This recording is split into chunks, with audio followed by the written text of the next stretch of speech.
I found the note taped to our refrigerator at 1800 hours on Wednesday, November 23rd. Caroline's handwriting on hotel stationery. Gone on a yoga retreat with my trainer. You'll stay home and take care of stepmother. Back Sunday. My duffel bag was still on my shoulder from the flight out of Ramstein. My name is David. I'm 45 years old, major in the 75th Ranger Regiment. I've been deployed for 8 months conducting classified operations in Eastern Europe, and I'd arranged emergency leave specifically to be home for Thanksgiving with my wife. I'd flown commercial for 14 hours, changed planes twice, and driven 3 hours from Seattle just to surprise Caroline for the holiday. The house was silent except for the rhythmic creaking of Margaret's rocking chair in the living room. Margaret Santos, Caroline's 72-year-old stepmother, sitting in the dark like she'd been waiting for me. Caroline had left her babysitter note assuming I'd be frustrated, trapped, playing nursemaid to an elderly woman, while she enjoyed herself somewhere tropical. She'd calculated that I'd spend the weekend feeling sorry for myself, too simple to understand what was really happening. What Caroline didn't know was that Margaret Santos wasn't just any elderly stepmother. She was a retired lieutenant colonel from military intelligence, 30 years of counterintelligence operations, and she'd been running surveillance on Caroline's activities for the past 6 months. "Major Santos," Margaret said without opening her eyes. "Welcome home." "Colonel Santos," I replied, using her preferred title. "Situation report? Your wife is in Costa Rica with a Russian national named Dmitry Volkov. They're not doing yoga." I set my duffel bag down and took the chair across from her. Margaret had always been different from Caroline's biological family, direct, analytical, comfortable with uncomfortable truths. She'd served in Army intelligence during the Cold War, spent 15 years tracking Soviet operatives, and retired as one of the most decorated female intelligence officers of her generation. "How long have you known?" "6 months. Started noticing pattern changes in her behavior, schedule, spending habits. Conducted preliminary surveillance, identified the subject, initiated background investigation." Margaret reached into the folder beside her chair and handed me a manila envelope. "Complete dossier. Subject profile, financial records, operational timeline, photographic evidence." The envelope contained everything. Bank statements showing regular transfers to something called Namaste Wellness Solutions, credit card charges for expensive dinners Caroline had never mentioned, cell phone records showing hundreds of calls to a Miami number, and photographs of Caroline entering and leaving a high-end yoga studio downtown. "Dmitry Volkov, 38 years old, Russian national," Margaret continued, "entered the country 3 years ago on a cultural exchange visa, claims to be a certified yoga instructor and spiritual advisor. Actually a former investment broker who fled Moscow after embezzling approximately 2 million rubles from pension funds." "How did you verify his background?" "Called in favors from old colleagues at DIA. Volkov has been running similar operations in Miami, Phoenix, and Denver. Always targets military wives, always uses the yoga wellness angle, always disappears when the money runs out." I studied the photographs more carefully. Caroline looked different in them. Happier, more animated than she'd seemed in months. She was holding hands with a tall, bearded man in expensive clothes, laughing at something he'd said. "David, there's something else. I wrote you that letter." "What letter?" "The anonymous warning you received 2 weeks ago about suspicious activity around your wife." I'd received an unsigned letter at my APO address, postmarked locally, warning me that Caroline was behaving strangely and spending money unusually. I'd assumed it was from a concerned neighbor or family friend who didn't want to get involved directly. "Why didn't you sign it?" "Because I needed you to investigate independently. If I'd told you directly, you might have confronted Caroline emotionally instead of gathering intelligence systematically." Margaret was right. If she'd called me in Germany and told me Caroline was having an affair, I probably would have called Caroline immediately, demanded explanations given her time to prepare stories and hide evidence.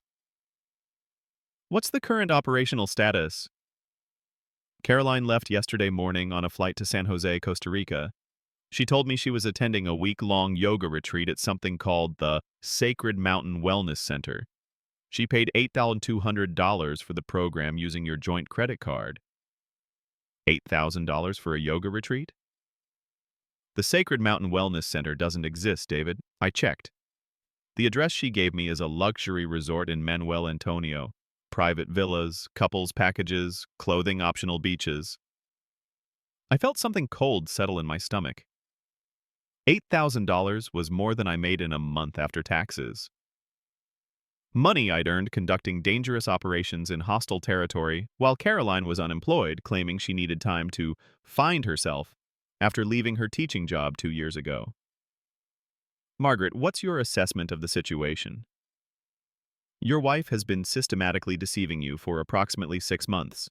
She's transferred roughly $15,000 from your joint accounts to fund this relationship.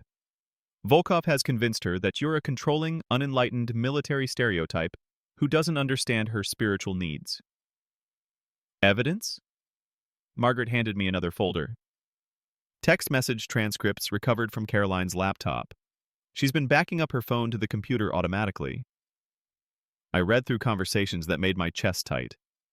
Caroline complaining about my rigid military mindset, Volkov assuring her that she deserved better than a simple soldier, discussions about leaving me for a more evolved relationship with someone who understood her true potential. David, Caroline believes you're too stupid to figure out what's happening.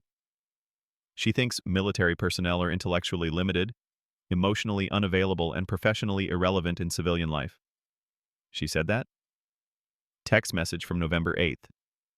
David is a good man, but he's basically a government robot. He follows orders, completes missions, and thinks that's enough. He has no idea how to build something meaningful with another human being. I closed the folder. After 12 years of marriage and 15 years of military service, Caroline saw me as a mindless automaton incapable of complex thought or emotional intelligence. Margaret, what do you recommend? We run a counterintelligence operation. We gather comprehensive evidence of Caroline's deception and Volkov's fraud. We document everything systematically. Then we present Caroline with irrefutable proof of what we know and see how she responds. Why not just confront her directly when she returns?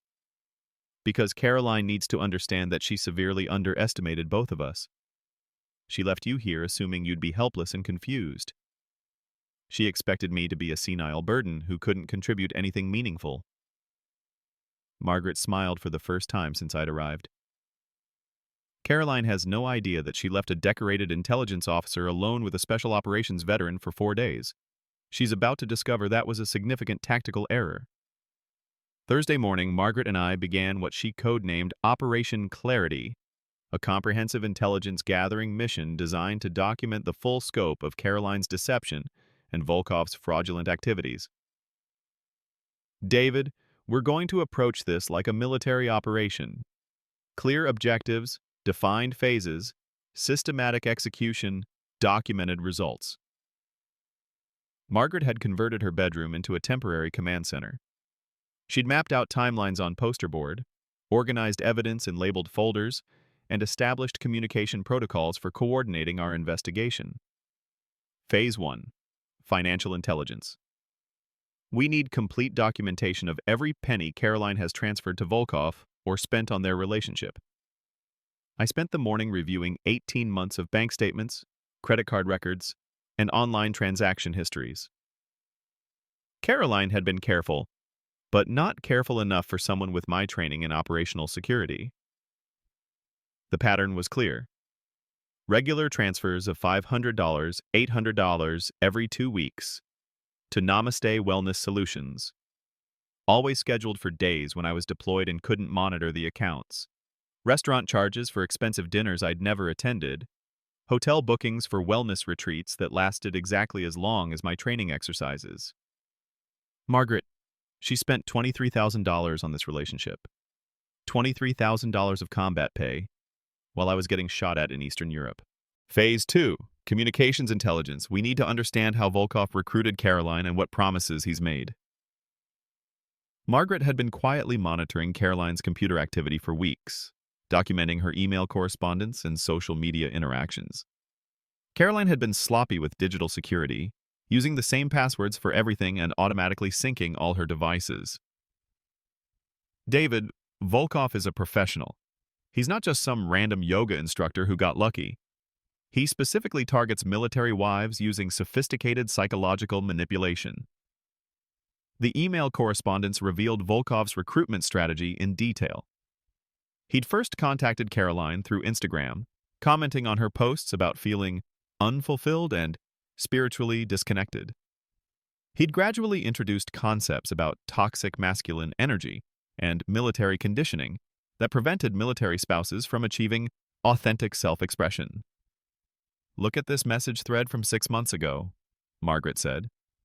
Volkov tells Caroline that military wives are casualties of institutional masculinity who deserve healing relationships with emotionally available men. He's running a textbook influence operation. Exactly. He identified Caroline's vulnerabilities: feeling neglected during your deployments, lacking professional purpose after leaving teaching, resentful about military lifestyle limitations. Then he offered himself as the solution to problems he helped her identify. What about his background verification? Phase 3? Counterintelligence. I've been working with former colleagues to build a comprehensive profile on Volkov. Margaret handed me a folder marked classified. A joke, but the contents were serious. Dmitry Volkov had been involved in at least 12 similar schemes across 4 states over the past 3 years. Always targeting women with access to steady income sources, always using wellness spirituality as the entry point. Always disappearing when the money dried up or the women became suspicious. David, Volkov is currently running the same operation on at least 4 other women. A Navy wife in San Diego, an Air Force widow in Colorado Springs, a Coast Guard spouse in Virginia Beach. He tells each of them they're his only meaningful relationship. Evidence? Social media analysis. He's posting photos from Costa Rica with Caroline today, but his Instagram shows similar romantic getaways with other women over the past 6 months. Same poses, same captions, same promises of spiritual transformation. I studied the photographs. Volkov had a system: professional quality photos on expensive equipment, strategic use of luxury locations, carefully crafted captions about finding authentic love, and breaking free from limiting relationships. Margaret, Caroline isn't his girlfriend. She's his current primary income source. Correct. And when her money runs out, he'll move on to the next target. Phase 4. Operational deployment. We need to create conditions that force Caroline to reveal her true intentions while protecting your assets from further compromise. Margaret's plan was elegant in its simplicity. We would use Volkov's own psychological techniques against him, creating artificial urgency that would pressure Caroline into making mistakes and revealing her actual priorities. David, we're going to make Caroline choose between continuing her deception and protecting her financial future. We'll create a scenario where she can't do both. How? We're going to convince her that Volkov is in immediate danger from law enforcement, and that her association with him compromises her financial security. She'll have to decide whether to protect him or protect herself. That's psychological warfare, Margaret. That's exactly what it is. Caroline has been conducting psychological warfare against you for 6 months. She's manipulated your trust, exploited your commitment to the marriage, and stolen your money to fund her relationship with a criminal. Margaret was right. Caroline had been running her own influence operation, using my dedication to our marriage as leverage for her deception. What's the execution timeline? Caroline returns Sunday evening. We have 72 hours to prepare the operational environment. By the time she walks through that door, we'll have complete documentation of her activities and a plan for forcing her to reveal her true intentions. Friday morning, Margaret and I implemented Phase 4 of Operation Clarity.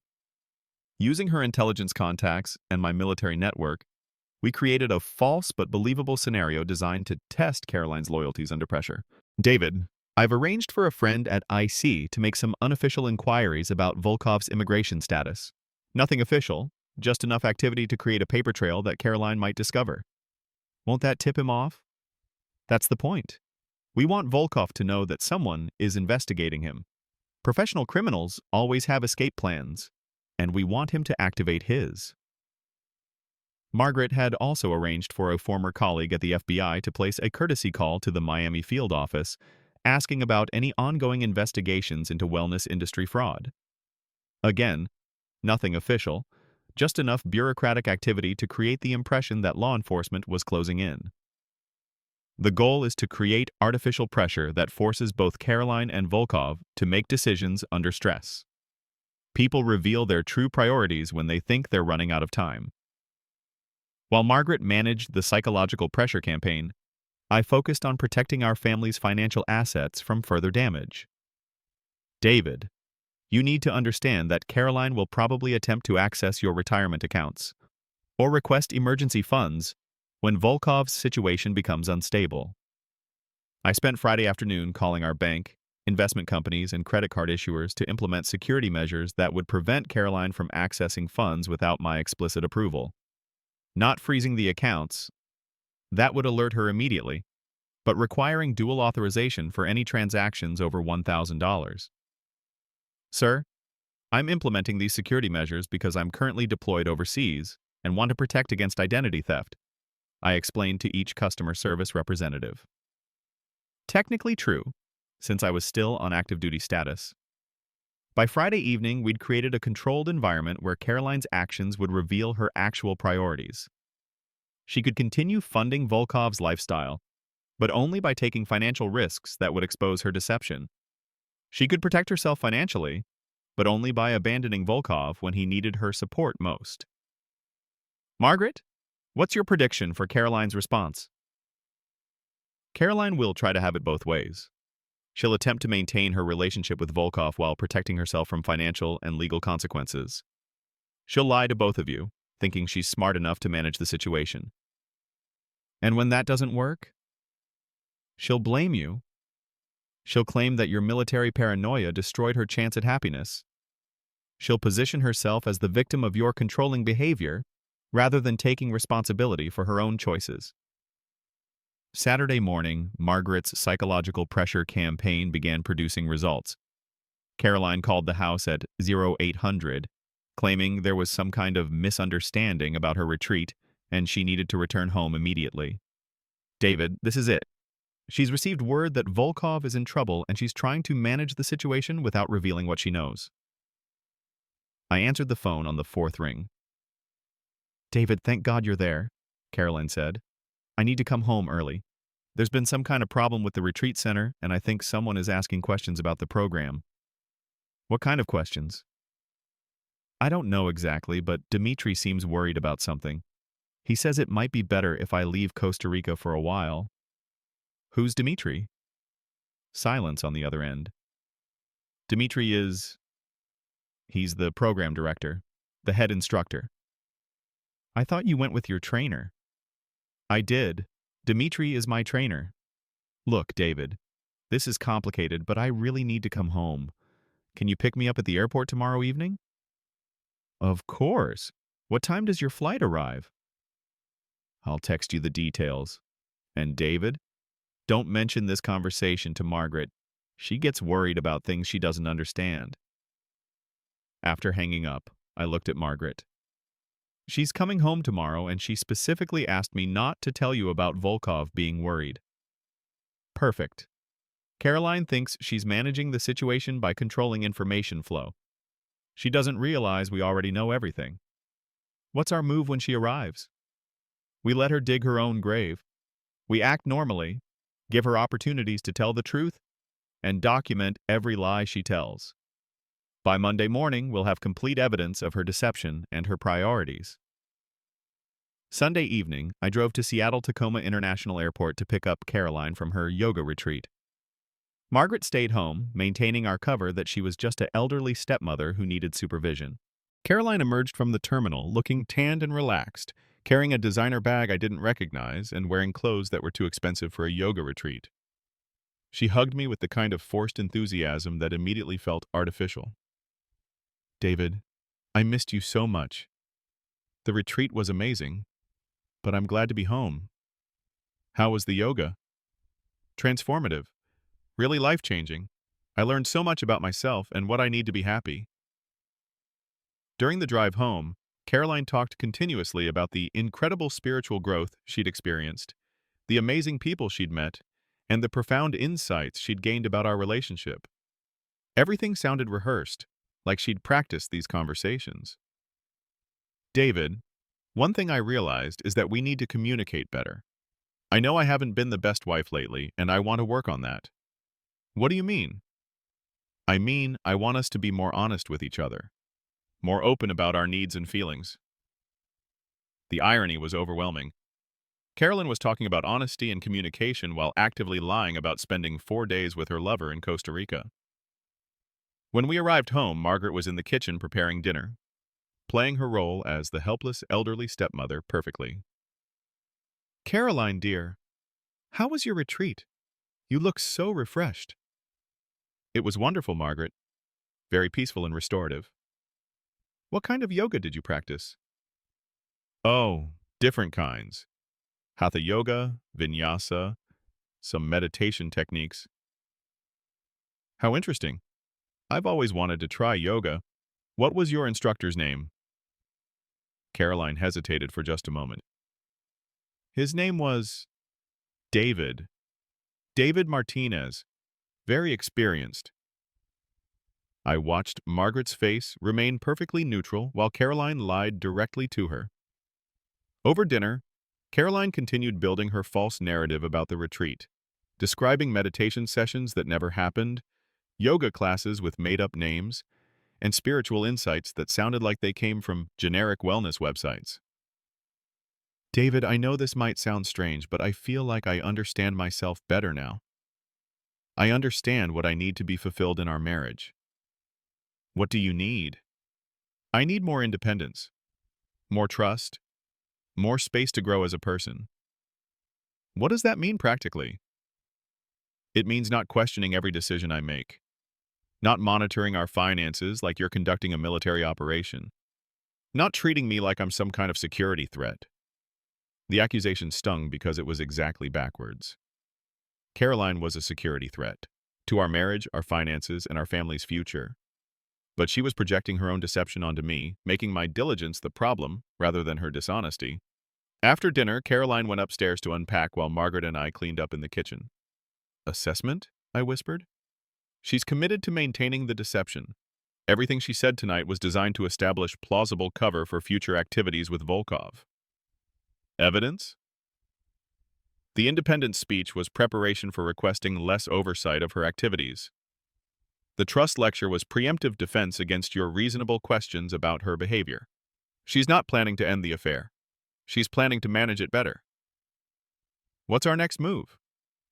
Tomorrow morning, we present her with everything we know and see how she responds. We give her one opportunity to tell the truth voluntarily. And if she continues lying, then we show her exactly how much trouble she's in. Monday morning, Margaret and I implemented the final phase of Operation Clarity. We arranged the evidence systematically on the dining room table: bank statements, credit card records, text message transcripts, photographs, and the complete dossier on Dmitry Volkov. Caroline came downstairs at 0800, expecting a normal Monday morning. Instead, she found what looked like a military intelligence briefing setup. Caroline, please have a seat, I said. We need to discuss your trip to Costa Rica. I told you, David, I went to a yoga retreat with Dmitry Volkov. Caroline's face went completely white. Margaret and I have spent the weekend reviewing your activities over the past 6 months. We know about the money transfers, the secret communications, the fake yoga classes, and the romantic relationship. I handed her the folder of evidence. Caroline, you've spent $23,000 of my military pay funding this relationship. You've systematically lied about your activities for 6 months. You've endangered our family's financial security to support a criminal who's running identical scams on other military wives. Caroline looked through the evidence with growing panic. David, I can explain everything. Please do. Dmitry isn't what you think. He's helped me grow as a person. He's shown me possibilities I never knew existed. He's shown you how to steal money from your husband to fund his lifestyle. That's not what happened. The money was for legitimate spiritual guidance and wellness programs. Caroline, we have documentation proving that Namaste Wellness Solutions is a shell company. We have evidence that Volkov is running identical operations in 4 other states. We have text messages where you mock my intelligence and plan to leave me for a more evolved relationship. Caroline's defense strategy shifted immediately. David, you don't understand what it's like being married to someone who's never emotionally available. Do you have any idea how lonely I've been during your deployments? So you decided to solve that loneliness by committing adultery and theft? I decided to find someone who actually cares about my feelings instead of treating our marriage like a military operation. Margaret leaned forward. Caroline, David risked his life in combat to earn the money you stole. While he was dodging bullets in Eastern Europe, you were spending his combat pay on romantic getaways with a con artist. You don't understand, Margaret. Dmitri and I have a real connection. David treats me like a military dependent instead of a partner. Caroline, I said, Dmitri is currently running the same real connection with at least 4 other women. You're not his spiritual partner. You're his current primary income source. I showed her the social media evidence of Volkov's other relationships. This photo of you and Dmitri in Costa Rica? He posted almost identical photos with 3 other women over the past 6 months. Same poses, same captions, same promises. Caroline studied the evidence, and I watched her realize that she'd been played as thoroughly as she'd been playing me. Caroline, Dmitri Volkov is a professional con artist. Everything he told you about spiritual growth and authentic relationships was designed to extract money from you. That's not true. Dmitri loves me. Then why did he disappear when law enforcement started asking questions about his immigration status? Caroline's phone buzzed. She checked the message and her face crumpled. What does it say? Margaret asked. Dmitri says he has to leave the country for a while. Family emergency in Russia. When is he coming back? Caroline read further into the message. He says he doesn't know. He says it's not safe for us to communicate for a while. Caroline, Dmitri just abandoned you the moment he faced potential consequences for his actions. Does that sound like someone who's committed to a real relationship? She sat quietly for several minutes, processing the evidence and the reality of her situation. David, I've made a terrible mistake. Yes, you have. Can we fix this? Can we save our marriage? Caroline, that depends entirely on what you do next. What do you mean? Margaret answered. Caroline, you need to decide whether you're going to take responsibility for your choices or continue blaming David for problems you created. I take responsibility. I know I messed up. Do you? I asked. Because everything you've said this morning has been about how lonely you were, how emotionally unavailable I am, how Dmitri gave you something I couldn't provide. That's not taking responsibility. That's justifying your choices. Caroline thought about that. David, you're right. I stole money from our family. I lied to you for months. I risked our marriage for someone who turned out to be a criminal. Those are my choices, and I'm responsible for the consequences. What are you prepared to do to fix this? Whatever it takes. I'll cooperate with law enforcement to help prosecute Dmitri. I'll work to repay every penny I spent on the affair. I'll do whatever you need me to do to rebuild trust. Caroline, rebuilding trust isn't something you do for me. It's something you do because you recognize that trust is the foundation of any meaningful relationship. I understand. Do you?